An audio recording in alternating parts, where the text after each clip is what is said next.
this place. I love the music and the people. The preaching is awesome. You're welcome, Louise. Hear this word from the Epistle James. Every good and perfect gift is from above, coming down from the Father of the heavenly lights, who does not change like shifting shadows. He chose to give us birth through the word of truth, that we might be a kind of first fruits of all he created. My dear brothers and sisters, take note of this. Everyone should be quick to listen, slow to speak, and slow to become angry, because human anger does not produce the righteousness that God desires. Therefore, get rid of all mortal filth and evil that is so prevalent, and humbly accept the word planted in you, which can save you. Do not merely listen to the word, and so deceive yourselves. Do what it says. Anyone who listens to the word but does not do what it says is like someone who looks at his face in a mirror and after looking at himself goes away and immediately forgets what he looks like. But whoever looks intently into the perfect law that gives freedom and continues in it, not forgetting what they have heard, but doing it, they will be blessed by what they what? Do. Those who consider themselves religious and yet do not keep a tight rein on their tongues deceive themselves, and their religion is worthless. Religion that God our Father accepts as pure and faultless is this: look after the orphans and widows in their distress, and keep oneself from being polluted by the world. May God bless the reading of this word. A couple of weeks ago, I shared with you from 1 Kings about the story of Solomon as he was taking the throne and the reins of the kingdom of Israel from his father David. One of the difficult things about following someone as charismatic and powerful and wonderful as King David is the fact that you know you're going to be compared. So in a dream, God comes to Solomon and says, Solomon, ask me whatever it is that you would like, and I will grant it to you. And in the dream, Solomon says, I am young, I don't know the right way to come in and to go out of the courts. God, give me wisdom. And God said, you know, I am so proud of you. Because of all the things you could have asked for, you could have asked for wealth, you could have asked for power to crush your enemies, you could have asked for women and children, and yet what you asked for is wisdom. Therefore, I'm going to grant your wish, and, oh, by the way, I'm going to give you everything else too. And what we discovered in that sermon was this, that Solomon had to decide who he was going to what? Be before he started his reign. Then we looked at Jesus as we compared it. When Jesus went into the wilderness before he started his ministry, he went there to be tempted, and he had to decide what kind of Messiah he was what? Going to what? Be. So he was tempted to turn the stones into bread, to jump off the pinnacle of the temple, or to gather an army and rule the world. So that's so important that we know who we are going to be. But the second part of that formula is what? Once we discover what we're going to be, then we have to decide what we are going to do. And that creates the consistency. Okay? The word hypocrite in Greek that we see means one who wears mask. It comes from Greek theater. You would have oftentimes one actor portraying at least two characters, and they would put a mask over their face, and that's what hypocrite really means. So when we know who we really are and what we're truly going to be, and we do the things that are consistent with who we are and what we're going to be, then there's no room for hypocrisy. And that's where we have our power. That's where we have our strength. Now I'm going to share a quote with you from an 11-year-old.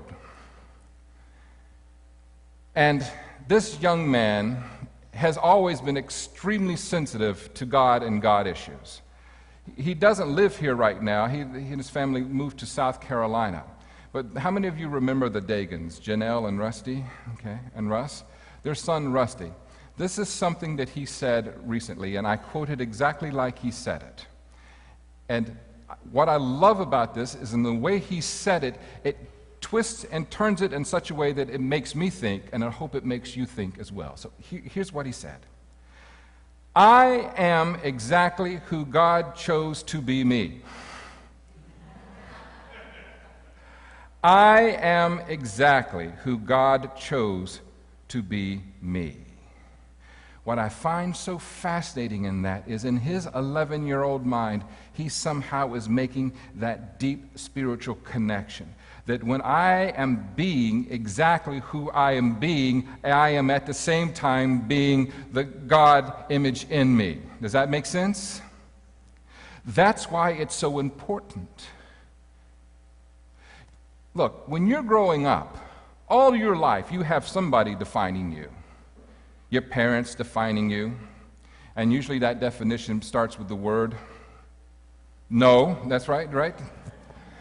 You know everything that you're not before you know what you are. Your teachers define you.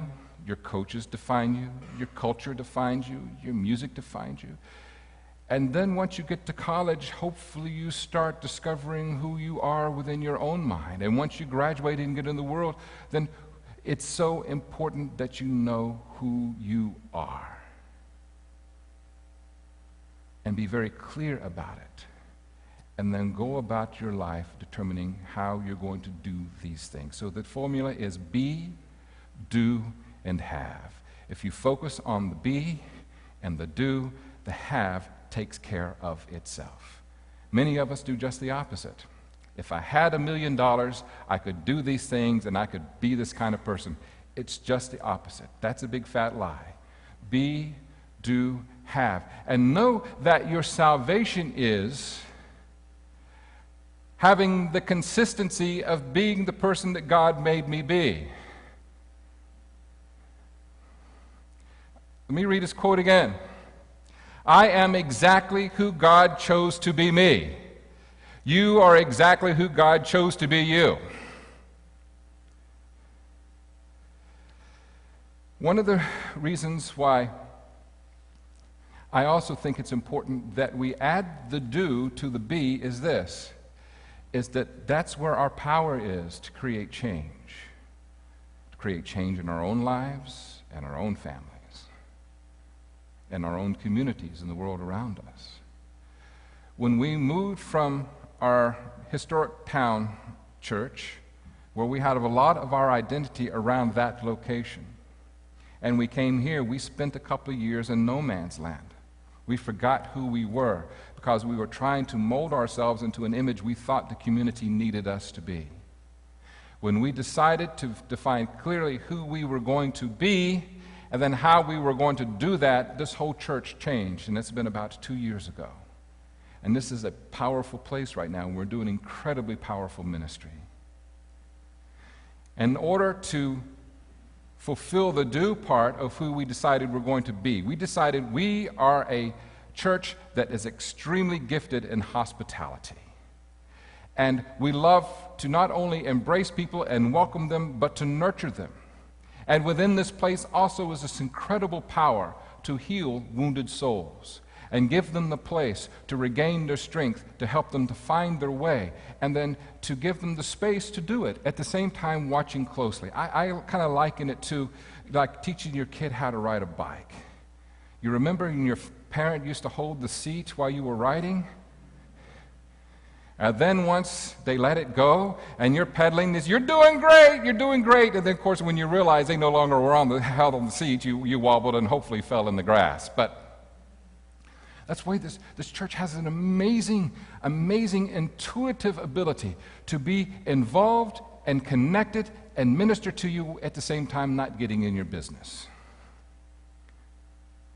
And that's a wonderful gift to have. So we decided what we want to do is pour all of our energy into healing and nurturing and welcoming our congregation first, and do it as best we can. And then the natural overflow is going to reach the community out around us. So the idea is this: if we have 200 members and we have 200 healthy, whole, full of spirit members, then what we can accomplish in the world is going to be much greater than if we have 100 members who are whole and healthy and the others are not very active. You see what I'm saying? So who we decided we're going to be has changed us as far as our power and our influence. Now, this is what we decided we were going to do: create 4 ministry teams. Congregational care. This is pretty much our widget. It's through this team that when someone is sick, we provide food. When someone is having difficult times, we send out cards and emails. Whenever someone is not able to clean their house or work in their yard, a team of people go over and do that. If there's a funeral, we make sure that everything is set up in the church in Narthex for receptions, for food afterwards, during, whatever. This is a group of people who commit themselves to ministering to our congregation when they have a need, regardless of what that need is. And if the individuals on the team cannot meet the need, we find other people who can. Have any of you been the recipients of this ministry, the congregational care team? Yeah. Has it been a powerful influence on your life? Yeah, we already heard some praises about that earlier today. The next team is spiritual social. This is a team of people who realize that a part of caring for one another is providing opportunities for us to be together, because there's a lot of nurturing in that. And we have a lot of wonderful mothers in our congregation, and everybody knows that when you're feeling bad, moms want to do what? Feed you, right? Eat, eat. So we create all these opportunities to what? Eat. But not only do we create social opportunities, but we also create retreats in spiritual renewal, which we have our first one coming up in December of this year. Then we're planning another one already for the spring, and we're planning on having 2 of those each year. But what's wonderful is when we do both at the same time. Now, some of you here today may be thinking, well, you know, I don't particularly cook well, and I'm very busy, and I don't really have a lot of time to be on the phone calling people, and I could send an email card, I suppose, but really what I like to do is sit in front of a computer or sit in front of a screen and create videos, or to work sound systems, or to create ways to enhance the worship experience so that we can use our audio video. Guess what? We have a group for you too, because that's a very important part of the nurturing. The worship experience. When the microphones are working, when the overheads are working, when our computer is working, and we have the graphics and the lyrics and everything flashing above, that adds to our experience. See, here's something you all don't know. A few months ago, we had just a power surge, and all the lights went out. Guess what? The computer went out too. And all the programming that Mike Taylor and Kevin Harris had done to set up the service, guess what? It went too. You didn't know it. I did a few moments, about 3 minutes of kind of stand-up improv. Half of it was funny. The other half was kind of sad, but you were very gracious. But while that was going on, they were frantically putting the whole service back together so we could have an experience. That, in my mind, was a very important skill to have while we are what? Worshiping God together. Because we needed those elements. Warm welcome. My mother was a person who never knew a stranger. If you went to a high-rise building in Orlando and you got on the elevator together on the first floor and you both were going to the 14th floor, you would have been best friends by the time you got there. And it didn't matter how fast the elevator was. If she had 1 minute to be your best friend, she would be your best friend in 1. If it was 5, it was 5. There are people who have that gift, who have a genuine sense of greeting and shaking hands and liking to meet new people and asking them questions and bringing them into the congregation, you see. So we have these 4 teams: congregational care, technology, social spiritual, warm welcome, to help us to be that congregation that's going to nurture, heal, embrace, and include all of God's children.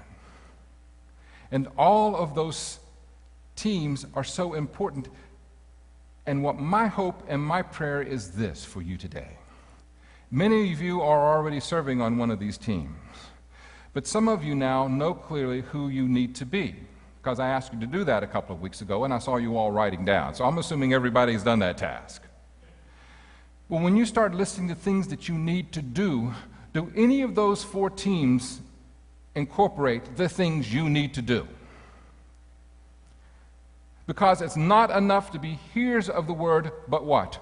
Doers as well. We need you to do. Because when you're being who you're supposed to be, and you're doing the things that you're supposed to be, then it creates a sense of true identity and carrying and power. This is where your power is. This is where your power is. And some of us have temptations that others of us will never ever have to dream of.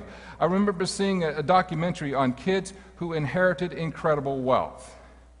The whole documentary started off with this fellow saying, I am turning 21 years old, and there's a banquet taking place where I am going to inherit more money than I'll ever be able to spend in a lifetime that I had absolutely nothing to do to making it. It's Johnson & Johnson family. So I guess a Johnson & Johnson twice makes more money than a regular Johnson. So if you're a Johnson here this morning, I'm sorry. You got to find that other Johnson to help you out.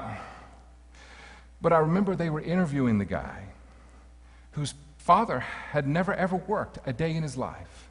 And his father was confused and baffled why he was wanting to go to college and get a career, because he didn't have to do anything. And what he said in this interview made me wonder and covet at the same time. He says, I have enough money that I could go down the street and buy a Ferrari right now, cash, and no one would ever know the difference. I could do the same thing next week. I have to make myself not do that. And you know the whole thing about walk a mile in a man's shoes? I was looking for his shoes. I couldn't find them. But the thing is, you see, not only did his parents not have to work, but they didn't have to raise children either. Nannies raised him. And he was living in an old house near the college campus, which many of you experienced, where he was sharing the house with like 3 other guys. They were all paying their share of the rent. And it was just an old house, bad paint, an old fireplace. You know, the wood has been painted over 60 times over the last 80 years. And he says, this place feels more like home to me than when I go home for the holidays and for the breaks. I can't wait to come back here. You see? Here's a fellow who decided that he needed to be simpler in his life, and that not having everything whenever you want it did not make him happy, but having a purpose, having goals, accomplishing things, that's who he needed to be. And he had to fight the temptation of just paying for stuff and making it easy. I will never have that experience. Nor will you. Think about it. Clark Kent, Superman? He could have worn contacts. But he had to wear the horn-rimmed glasses so no one would recognize that he was Superman.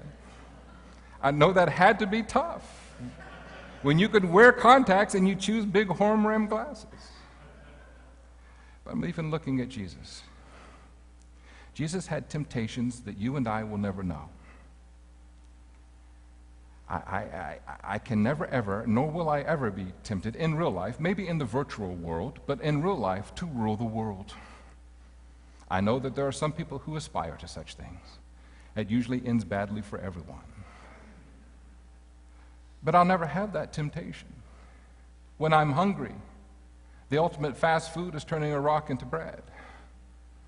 And I could feed 1 million people with that. That would make me very popular. But I don't ever have to worry about that. Or to do some incredible stunt where I jump 150 to 200 feet off the edge of a building and land on the ground without stubbing my toe. See? That will never be a temptation for me. I don't even want to jump out of a plane with a parachute. But I did drive an Indy car, and that was totally cool. But my point is, you see, when we look at different people in the world, when they decide who they're going to be, they must do those things that are consistent with that identity. And Jesus, even with the vision of a cross and his passion ahead of him, he did not compromise who he was going to be, what kind of Messiah he was going to be, even in the face of extreme pain and suffering and humiliation. Because you see, he had to do what God created him to be. And that's the reason why we today continue to celebrate this man, his teachings, his life, and his power continues to transform and transcend lives even 2,000 years after the fact. That's how much power there is in being who God created you to be and doing what God created you to do. And that to me is salvation. Growing up, salvation was living a certain way, following certain rules so I wouldn't go to hell and burn for eternity. Praying a certain prayer in a certain way. But that fell short for me as soon as I had my own mind and could think for myself. And what I've discovered in my own spiritual journey, that salvation is literally knowing who you are and living your life consistent with that. And just as Rusty said, I am exactly who God chose to be me.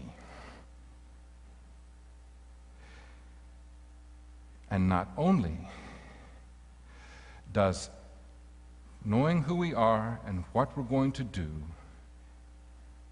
bring salvation to ourselves, but that it brings salvation to the world around us. You think about the most miserable people you know, the most hateful people you know, and I promise you there are people who are not doing and being what they really had a passion to do and be. They compromised along the way, somewhere. They're bitter. The happiest, most fulfilled people, whether they make, $2,000 a year or $200,000 a year, of those who know who they are and they're living their life. So, being exactly who God chose us to be not only brings me salvation and you salvation, but we're a part of God's grace and salvation for the rest of the world. So, be and then what? Do. At this time, I want to ask, Bill, would you be willing to help me with communion this morning?